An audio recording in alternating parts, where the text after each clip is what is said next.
Cheers rang out in Tel Aviv as the last 20 hostages abducted by Hamas 2 years ago arrived back in Israel. In return, Israel released thousands of Palestinian prisoners. Good afternoon, and thank you for joining us for KREM 2 News First at 4.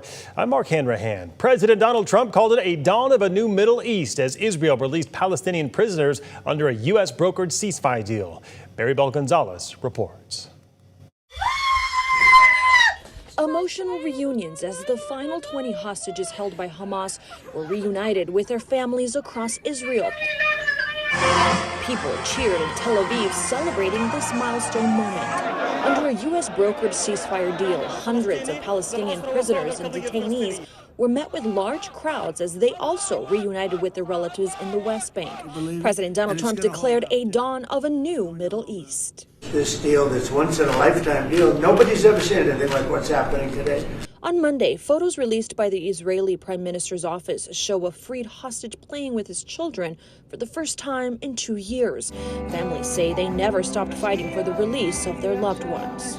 Keep sharing your stories to policymakers. Keep telling us what do you think needs to happen and give us ideas on how we can break the deadlock. And we kept doing that. They kept open the White House for us. And President Trump has done it. President Trump said that phase 2 of his 20-point ceasefire plan to end the war between Israel and Hamas has already started as he meets with world leaders in Egypt for a summit on Gaza's future and peace in the Middle East. You look at Gaza, it needs a lot of cleanup.